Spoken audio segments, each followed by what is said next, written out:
Assalamualaikum warahmatullahi wabarakatuh. Perkenalkan, kami dari kelompok 10 yang akan mempresentasikan hasil diskusi dari kelompok kami mengenai proyek yang sudah kami buat yang berjudul pintu lobi otomatis pada gedung yang menggunakan deteksi berat badan. Ya, jadi di presentasi kali ini kami akan membahas isi-isi dari proyek yang sudah kami buat. Sebelum masuk ke pembahasan itu, izinkan kami memperkenalkan diri secara masing-masing. Yang pertama, perkenalkan, saya sendiri Arif Budiono, NIM 22111011068. Saya mempunyai cita-cita ingin mempunyai bisnis kuliner yang lumayan besar ya, yang nantinya bisa saya kembangkan lagi menjadi lebih besar.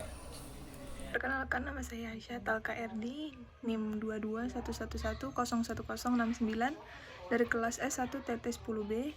Cita-cita saya adalah menjadi engineering yang sukses. Dengan saya, Muhammad Nasyuananda dengan NIM 22111011067, cita-cita saya ingin menjadi backpacker traveler. Di sini saya akan menjelaskan tentang latar belakang. Perkembangan teknologi yang semakin pesat di era digital sekarang ini melahirkan banyak sekali kreativitas yang berguna untuk memudahkan keseharian hidup manusia. Sama halnya dengan sistem otomatis yang bekerja secara langsung hanya dengan perintah yang singkat. Salah satu contohnya adalah pintu lobi otomatis.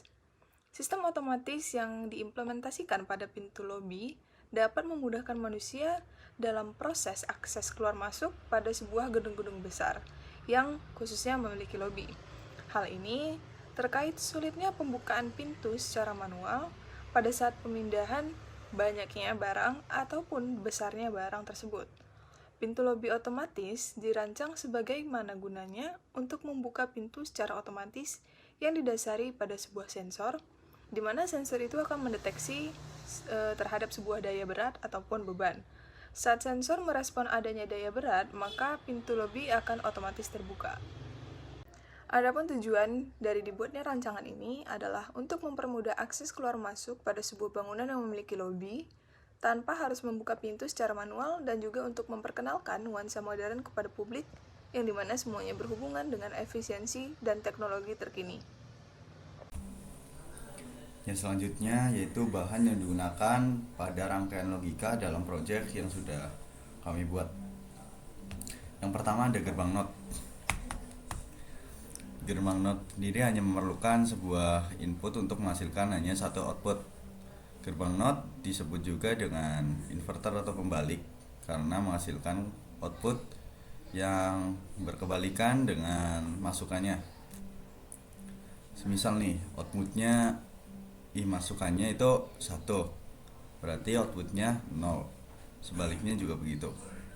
Inputnya 1, inputnya 0, outputnya 1. Yang kedua ada gerbang N, memerlukan 2 atau lebih masukan untuk menghasilkan hanya satu keluaran. Gerbang N akan menghasilkan keluaran logika 1 jika semua masukan bernilai logika 1, dan akan menghasilkan keluaran logika 0 jika salah satu dari masukan bernilai logika 0. Yang ketiga ada gerbang XOR. XOR sendiri adalah singkatan dari eksklusif OR yang terdiri dari 2 masukan dan 1 keluaran logika. Gerbang XOR akan menghasilkan keluaran logika 1 jika semua masukannya mempunyai nilai logika yang berbeda. Jika nilai logika inputnya sama, maka akan memberikan hasil keluaran 0.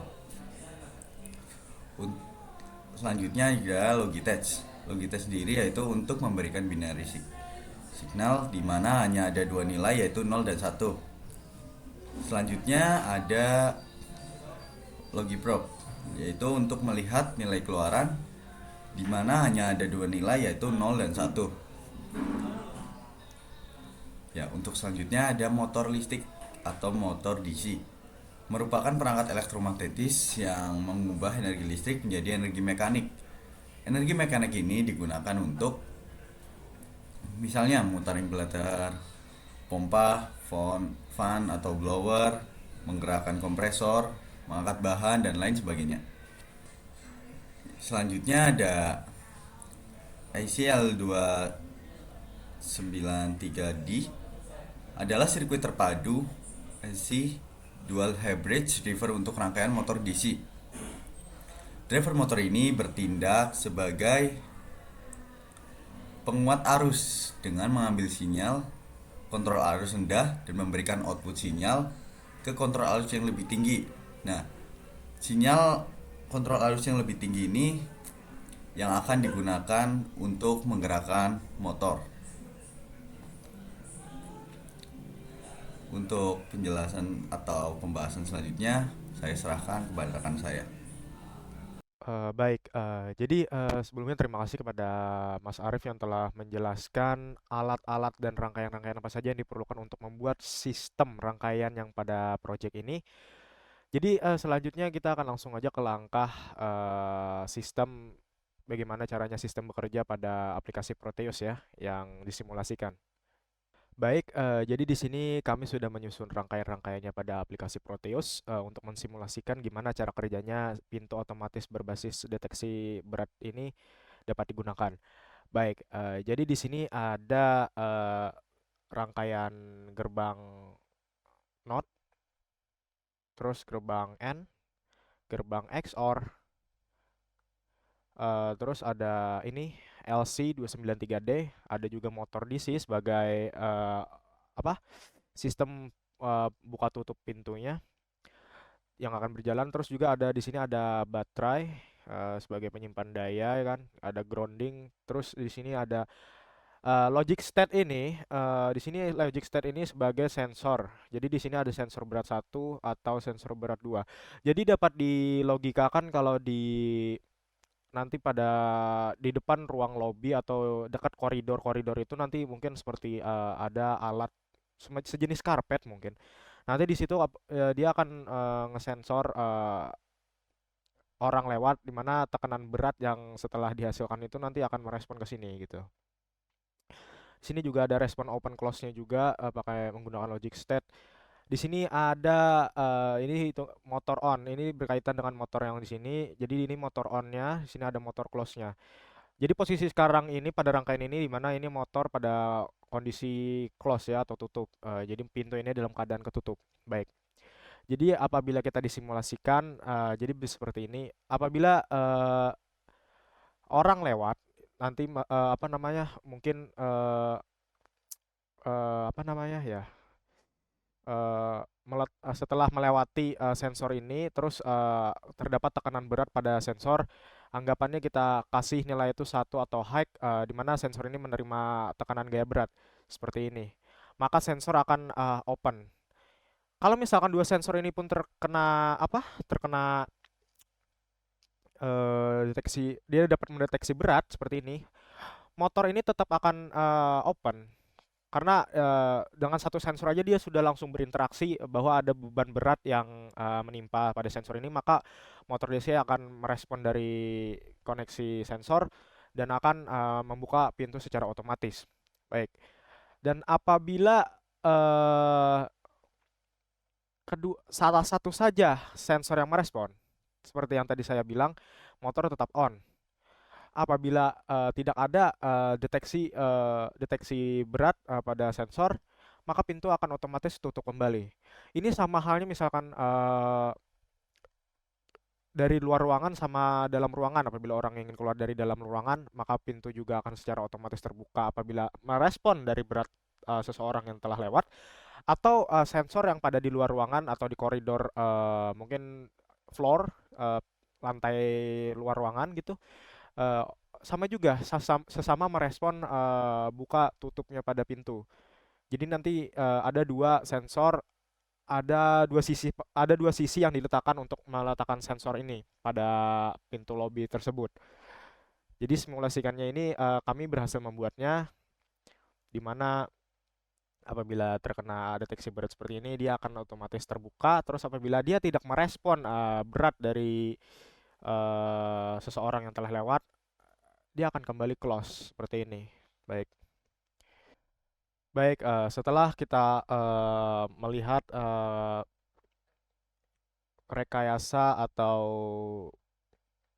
melihat cara kerja dari sistem tersebut berjalan, Jadi kami semua memiliki kesimpulan dari proyek ini bahwa dengan kita menggunakan pintu otomatis ini, mungkin kepada pihak instansi perkantoran tertentu mungkin akan sangat berguna, di mana akan mempermudah aktivitas kerja karyawan, mungkin aktivitas customer pelanggan dari setiap instansi tersebut untuk keluar masuk aksesnya akan sangat mudah sekali dengan menggunakan pintu otomatis ini. Sebenarnya di luar sana banyak pintu otomatis yang menggunakan sensor-sensor lain. Eh, tapi kami memilih untuk menggunakan sensor deteksi berat badan ini. Baik teman-teman, jadi setelah pemaparan materi yang telah kita lakukan tadi berserta rangkaiannya yang telah dibuat, mungkin kalian ada yang mau bertanya nggak tentang sensor deteksi berat pada sistem pintu otomatis ini? Mungkin seperti ada yang mau berpendapat tentang apa sih keunggulannya gitu selain sensor deteksi yang lainnya untuk sistem otomatis pintu ini gitu. Ya, mungkin dari Arif atau Aisyah mungkin. Ya, aku izin masuk ya. Ya, boleh. Aku izin masuk, mau izin tanya. Kenapa sih kita ngambil sensor deteksi berat badan buat pintu otomatis ini? Padahal kan masih banyak sensor-sensor lain itu, selain berat badan. Oke. Mungkin itu pertanyaan dari saya sih. Baik, mungkin aku langsung jawab aja ya pertanyaan dari Arif tadi. Jadi kenapa kita memilih sensor deteksi berat kebanding sensor-sensor yang lainnya seperti sensor pendeteksi gerak, terus sensor mungkin sensor panas atau bisa disimpulkan sensor inframerah. Jadi alasannya yang pertama, pada sensor pendeteksi berat ini biaya pemeliharaannya lebih murah dikarenakan sensor pendeteksi berat ini tidak selalunya aktif dalam kinerja dia. Beda seperti sensor inframerah yang selalu harus standby dan selalu aktif untuk mendeteksi sensor panas yang bakalan mau lewat atau tidak gitu. Dan juga kebanding juga dengan sensor gerak, dia juga selalu aktif juga untuk mendeteksi pergerakan di sekitar sensor tersebut. Jadi dengan sensor pendeteksi berat ini, dia hanya akan aktif apabila dia menerima beban atau pemberat pada sensor tersebut. Mungkin bisa ditaruh di lantai ya, pada koridor-koridor depan lobi gitu kan untuk untuk membuka pintu itu untuk jalan otomatis gitu. Jadi alasannya itu yang pertama biaya pemeliharaan murah. Terus kedua, kenapa kita memilih deteksi berat ini? eh